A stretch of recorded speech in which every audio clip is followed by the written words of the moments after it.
good evening. It's Monica from Life is Art, and it's Wednesday. Let's create. I apologize for the late start this evening. I was just rushing around getting a few things done, and I didn't hear my alarm when it went off. So we're a couple minutes late, so we're not going to delay too long. I'm just pulling up my video on the side, making sure it's all good. If you're popping on to watch, just say hello or howdy so I know you're here. And let's get started. We are going to be making a card using the new December stamp of the month, Frosty Days, which is really cute. It's got all these fun little animals. The bear with his cocoa or coffee or tea, whatever bears like to drink. Maybe tea with honey. And also the little penguin and the squirrel and the bird and the deer and then a couple trees and some other little embellishments. So we're going to be using that. We're also going to be using the Sending Good Vibes stamp set for our sentiment. And this is a really good set. It's got 6 lovely sentiments. So we're going to use this one here. I don't know where I would be without you, thanks, which is a very nice sentiment. We're also going to be using the Mix in Paper Pack from the current catalog that has just launched as of January 1st. And so let me just flip to that. I like using the mix-in collections because there are some gorgeous patterns and the colors coordinate with the collections that are in the catalog, but they're perfectly lovely to use on their own. So I'm not using these in combination with any of the other collections in the catalog, just on their own. So the mix-in paper pack, and I'm also going to be throwing in some older items. I'm going to be using, let me just double check, the Fancy Borders thin cuts from my stash. And I think you can actually still get these on the website. They're just online only. And we're going to be using some markers. We're going to do some fussy cutting. And we're going to be making a double step card. So hopefully you saw that in the description before you clicked in. Good evening, Ellie. Nice to see you're watching. And Mom's here too. Hi, Mom. And Grace, good evening. Hello, Kimberly. And nice to see you all popping on to watch. See, that's the good thing about being a couple minutes late is people are looking for me. So we're all ready to go when the time happens. So we're going to be making a double step card. And that means we need to start out with a piece of cardstock. And I'm just going to use White Daisy today. And this has been cut to 5.5 inches. Let me just double check. Yes, 5.5 inches by 12 inches. Pretty simple.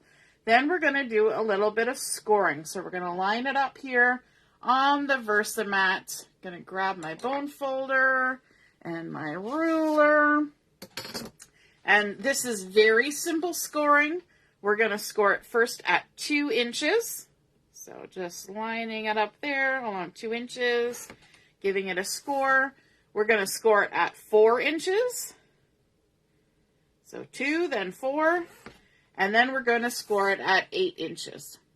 So popping all the way over to 8 inches. There we go. 3 score lines and we're done. This is a super simple card, but it looks so cool when it's put together. Now this first part with the 2 4-inch panels, we're going to fold that back, and because I don't use a scoreboard, I like to just double check that my edges are lining up so I know I've got a nice even fold. So give that a crease, and then we'll turn it back over to the front, and then we're going to turn up the next score line. So creating a valley fold, and just make sure everything lines up. Crease that down. And then we're going to take the last one and we're going to fold it forward. Oh, look, there's some ink or something on there. Lovely. We're going to cover it up anyway, so it doesn't matter. And so now we've created another mountain fold. So if you're looking from the side, you're going to see a mountain fold, then a valley fold, then a mountain fold. And you can see here how it gets the name, right? These are like the peaks of the mountain, and this is the valley. So that is our double step card. And that is as quick and as easy as it is to create this shape of a card. Super simple. And then, of course, you have all this writing surface inside. You also have the back of the card to create your message. So if you're long-winded and like to write a lot of message, then this is a great card because you get a lot of surface area for it. Oh, Carol, you found us. Awesome. Your internet's up and working again. And so now I'm pulling in a piece of that mix-in paper, and I really like this one because it's, you know, one of my favorite colors, which is blue. So we've got the Sapphire, but I love how it looks sort of like a snowy night, right? It has sort of that dark, dusky evening feel with the snowflakes falling down. The backside is this toffee with Swiss dot kind of pattern.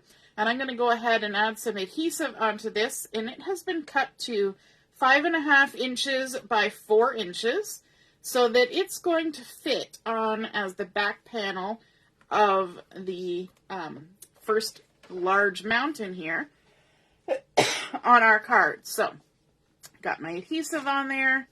Just going to take the backing off like so.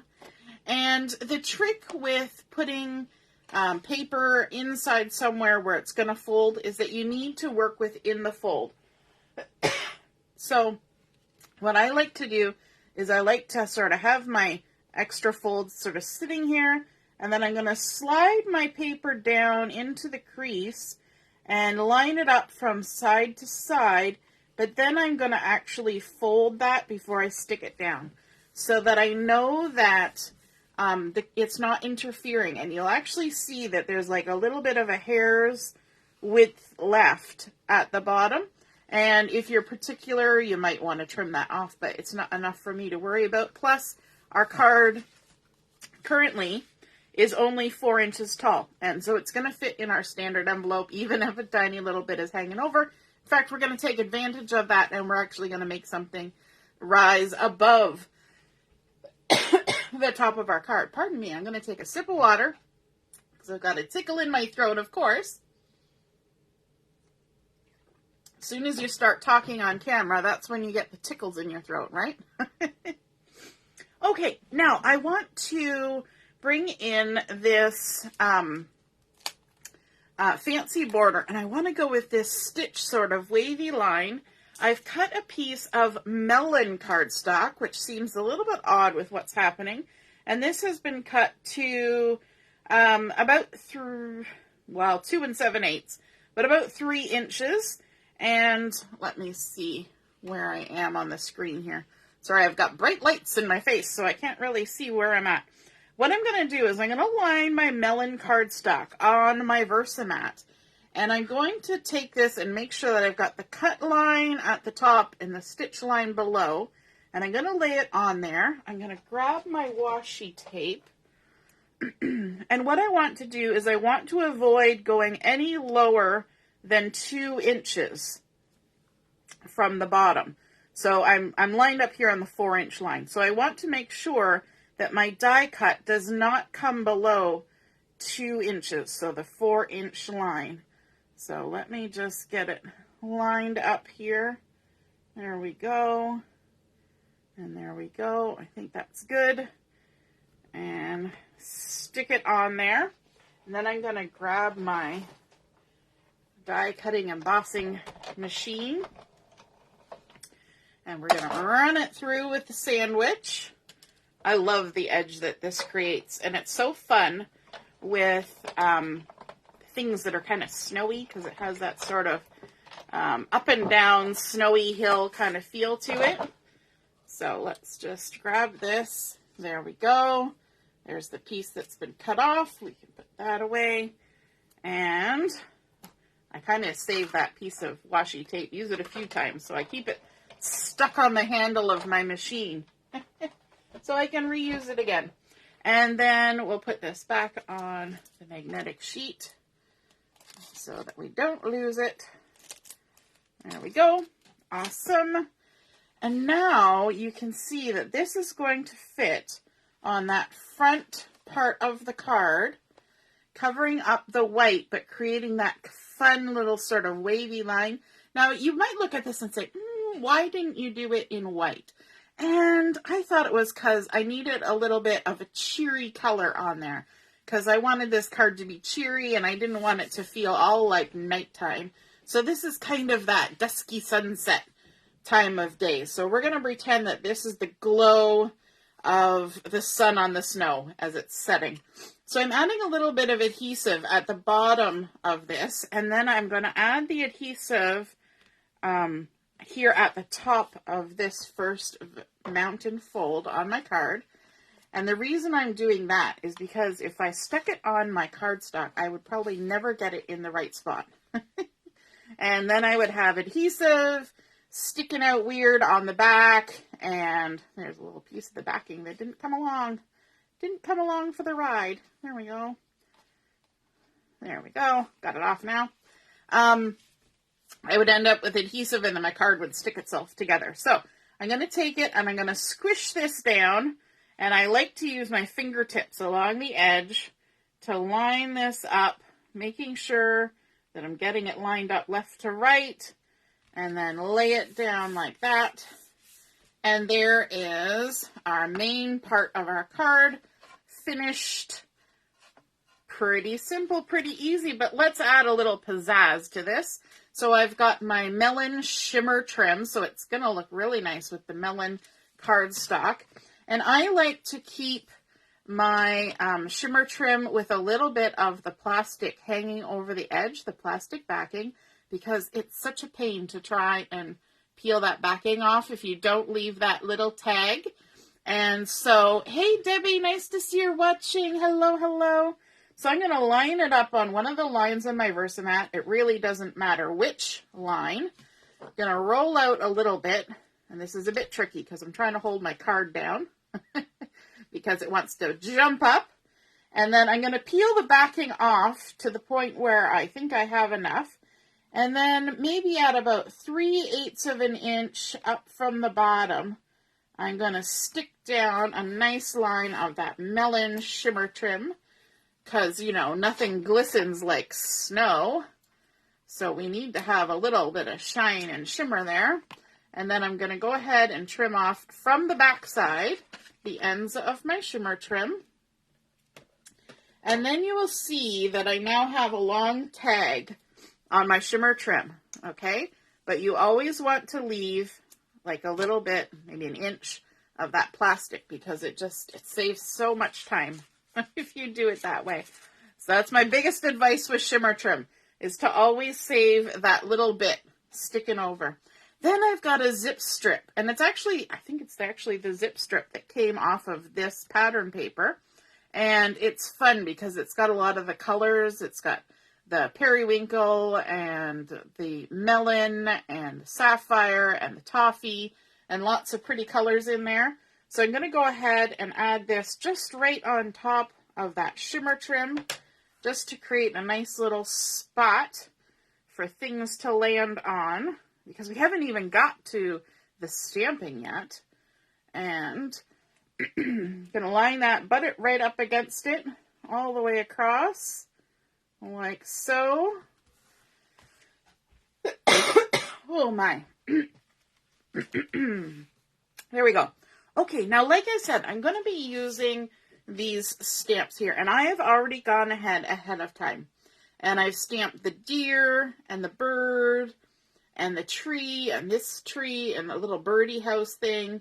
And I've already stamped those ahead of time, and I've already done some coloring just because, you know, it's evening. You know, we eventually have to go and eat supper and all that jazz, and I have to finish making supper, although the crock pot has been working on it for the most of the day. So we're in pretty good shape. And I decided to go ahead and use my tri-blend markers for the coloring.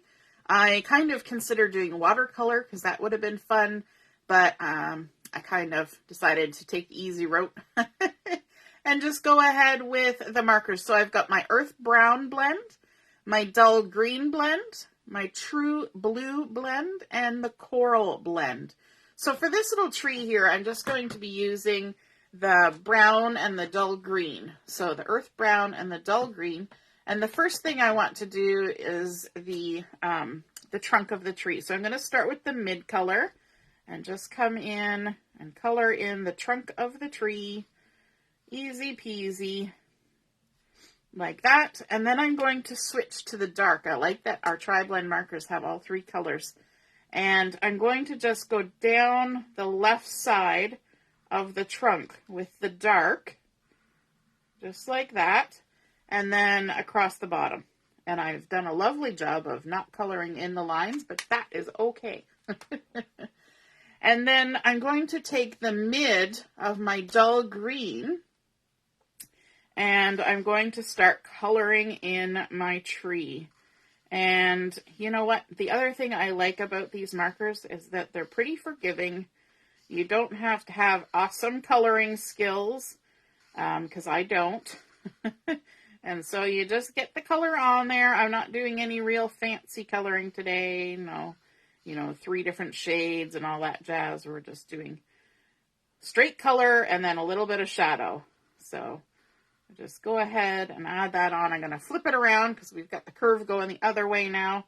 And my hand travels around a curve better when it goes this direction. And so don't feel that you can't turn your coloring around. I do it all the time. Look at that. Look at me going outside the lines again. Awesome.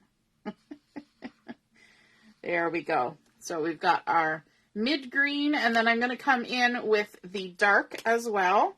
And I'm just going to kind of come down this left side like that. And then across the bottom like that. And that is it. And maybe I'll kind of bring this up to a point so it doesn't just start out weird. There we go. Easy peasy coloring on these. And then I can go ahead and do my fussy cutting because this is a stamp of the month. So it does not come with thin cuts, and that's okay. They're not hard shapes to cut out. The antlers on the deer is sort of the most intense part. And if you're like me, you like to do fancy dancy cutting. It's not just fussy cutting, it's fancy dancy cutting. So on my antlers, I'm going to do a little extra here in a minute, just because I'm weird that way. So just trimming around, leaving a nice little halo of the white, kind of makes it stand out good. And you know what? I could go back over that and kind of fix up some of that rough coloring that I did. I don't know what I'm doing with my coloring today. Hey, Laura, nice to see you're watching. Yes, Grace, the shimmer trim. Always leave that little tag sticking out, because if you don't, you will regret it later, and you'll be kicking yourself going, why didn't I do that? So there's the other shape of tree that I've colored. I've also colored in the little deer and also the little birdhouse is what we're going to call it, and the little bird. So I need to continue fussy cutting out these last couple things. And like I said, these are really simple shapes. It's just a five-sided shape. The only one that's really got any major detail is our deer with the antlers. And you can trim or not trim to your heart's content, right? Like I like to do super fussy cutting. Other people like to keep their fussy cutting to a minimal. So you can totally adjust it for your likes or dislikes of fussy cutting. And we're just going to trim all the way around here. You can see as I'm doing this one that I like to pivot my paper as I go. And it makes it easy to get in all those little details. Leaving that extra little white around the edge is also good because it's a little bit forgiving. You can kind of fix up any little errors. Now, some people have said, and I haven't really tried it that much, that if you go outside the lines, if you take the blender brush that you can get with the tri-blend markers and color on the white towards it, and it will almost kind of push that ink back in the lines. And I haven't really tried it, but someday I might give it a go just to see what happens. But that's what I've heard, that if you go outside the lines just a smidge and you want to try and fix it, then just use the tip of the blender brush and kind of give it a little extra scooch back in. But you got to start from outside and kind of push it towards. And so I'm going to bring in my little X-Acto blade because, like I said, super fussy cutting. And I'm just going to do the same thing that I would do with my scissors, but on some of these inside pieces, and just trim out just like that. Even in here where his antlers are, because I'm a weirdo, I want to trim a little bit of that. Does anybody else do this with their X-Acto knife? Try and take out little inside parts? Yeah, I know, I'm weird. All right, I think I'll leave those other little bits. If it was just me and I was on my own, I would fussy cut those other little bits out. But I'm going to leave them. I will resist the urge. And then, so we've got all our little pieces here. Then I've also stamped out the sentiment from the sentiment set that we're using, the Sending Good Vibes. And I did it in Sapphire ink, so it matches our background. And I thought I would just layer it up with some toffee cardstock as well. So let me just grab my adhesive that I've now buried under little bits of paper and add this on here. I'm trying not to add too much dimension into the back section here because it does have to close down and fit inside my envelope. So I'm kind of keeping any extra dimension to a minimum. Now, I'm not going to put adhesive right at the top of my sentiment here because I'm actually going to bump it up so that it's a little bit higher than the back of my card. Because remember how I said we've got 4 inches already, but we can go to 4 1/4. So I'm going to bump this up just a smidge, and potentially it's even in the middle of the card, but no, it's not. But I'm going to bump it up just a little bit of a smidge so that it sticks up and gives a little bit extra dimension to the top of my card. And let's add our little tree, our little evergreen tree here beside it. Just a bit of adhesive there. And I'm going to lay it down here so you can see. We're going to add this on here like that, and we can kind of tuck that bottom of the tree right in here beside the U. We can have a little bit of the point sticking up. I don't know where I'd be without you. I think that's such a lovely sentiment. And then we've got our decorations to go on the front. So I kind of want to stand it up here, and I know it's hard for you guys to see what's happening when I stand it up. And just give myself an idea of where it's going to go. Good. And if I want, I can add some foam tape now because I'm not worried about it being squished in between. So I'm going to add a little bit of foam tape to his body. Whoops, jumps right off. Gotta love that non-stick scissors. It just jumps right off. And then I'm going to make this is the narrow roll of the 3D foam tape. I'm going to make it even narrower so that I can put a little bit of foam on his legs here. And that's the great thing. If you took a regular pair of scissors and did this with foam tape, your foam tape would be stuck in all sorts of weird places on your scissors. But because of these non-stick ones, it just glides right through. Easy peasy. So let's take the backing off. I think this is fun, and I know a lot of you like to use, little critters and things and make all sorts of dimensional, fun, very cool cards. And so I thought it would be fun to show this one, creating with all these little guys. So I want to kind of make a little bit of a scene over here. Making a scene. That sounds bad, doesn't it? Just making a scene. But I'm going to add a little bit of adhesive to my tree. I'm going to keep it kind of flat and have it bump up a little bit. Let me see. I'm going to have it kind of just below my zip strip there. And then I'm going to stick the little birdhouse in the tree too, because why not? It's kind of cute. Might distract from my crazy marker job that I did there. So I'll stick it right on there like that. Hide some of those weird lines. And then my little bird, and I did him in the true blue, and I did some dark coral on his beak, and then the coral mid and dark on the hat. So let's bump him up with some foam tape as well. I'm going to grab the wider one. Put a nice bit of foam tape on him. Him, her, it.